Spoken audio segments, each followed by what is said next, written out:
At Duke University in North Carolina, scientists have made an astonishing discovery.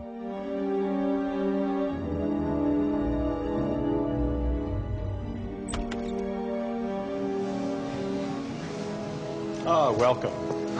I'm going to take part in an experiment to reveal just how we sense time passing.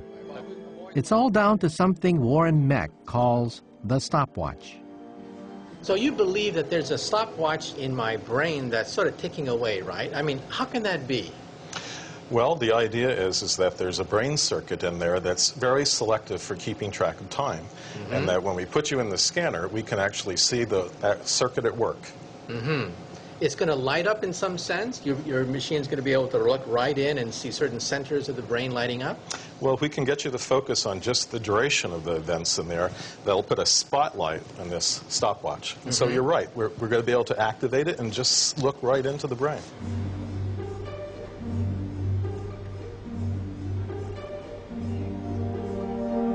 The hope is that Warren Mech and his team will be able to identify which area of the brain is active while I'm timing something. Michio, can you hear me okay? And I have you respond to those duration stimuli as to whether they're shorter or longer. Are you ready? It's incredible to think it's actually possible to detect my experience of time passing.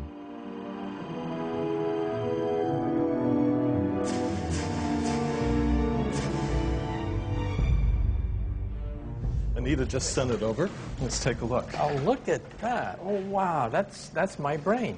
Over here, we're looking for what parts of your brain were activated when you were trying to time the duration of those stimuli. Warren, look at this. This is by far the brightest part of the timing part of the brain. What's happening there? Well, this is the front part of your brain where the critical part of the stopwatch is. It's astonishing. I'm looking at the very cells which sense time passing, seeing them in action. So this is what's beating then, right? There's a stopwatch is right there. Right.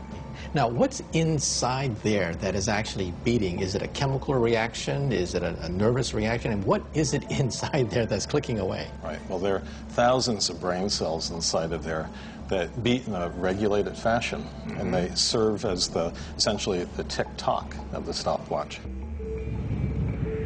So even this sense of time passing is embedded within the neurochemistry of our brains. A cluster of cells near the base of our brain releases a chemical that acts as a start signal. This then triggers a group of neurons at the front of the brain to fire together, but each to a different beat. And it's this pattern of beats that signals how much time has elapsed.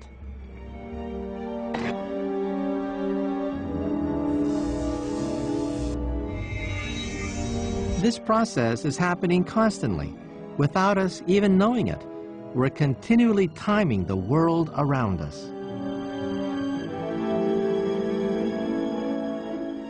So if Warren is right, it means that he's been able to isolate the circuits that allow us to judge the passing of time. The organ, so to speak, that allows us to measure the beat of time itself.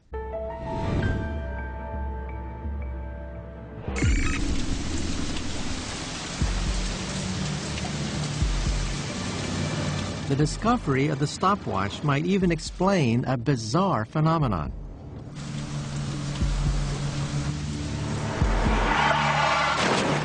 In life-threatening situations, people say that time slows down, so much that they could see every tiny detail.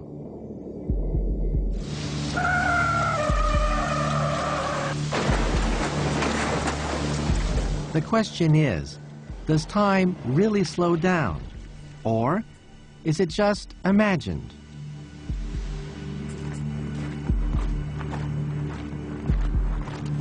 We're going to find out. Psychologist Dr. David Eagleman is about to conduct the first ever scientific experiment to explore whether time really does slow down in a near-death situation.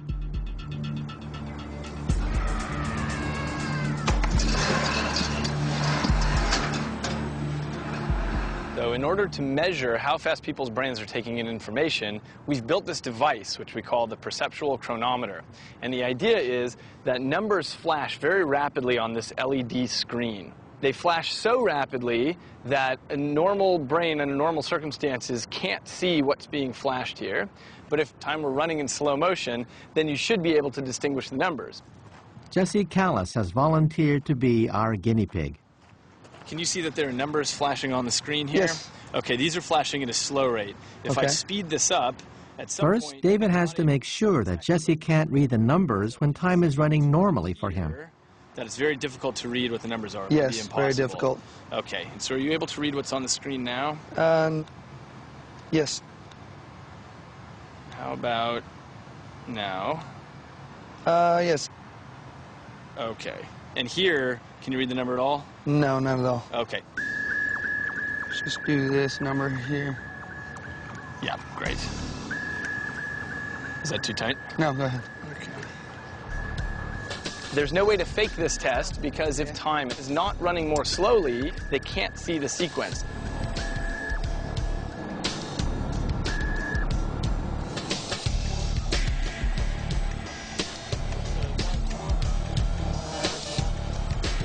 Nervous. It's a long way down. Slow down. Too scared.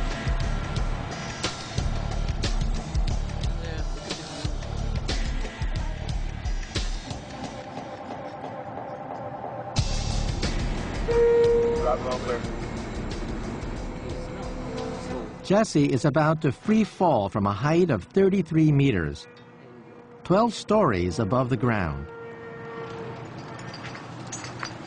The question is, will he be able to read the number on the way down?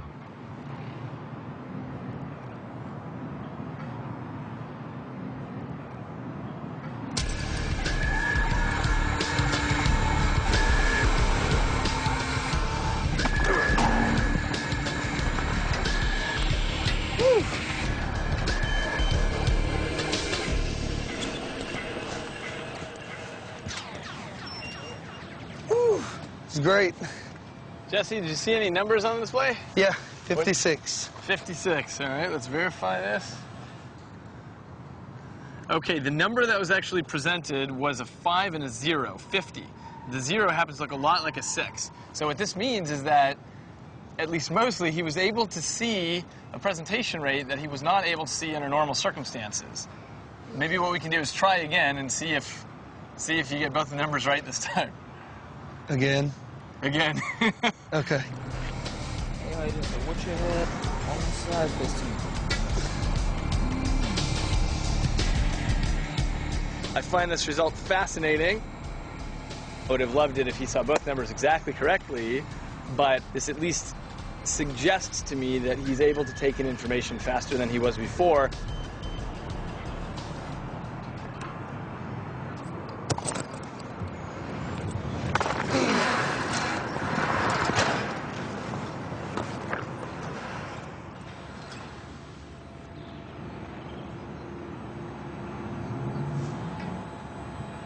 It's 96. 96? True?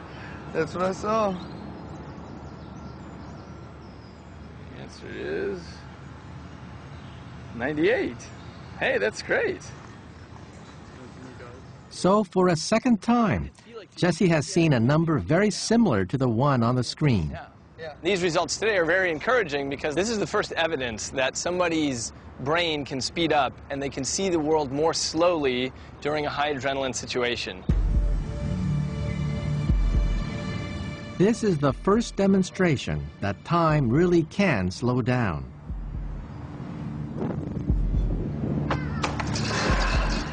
But how?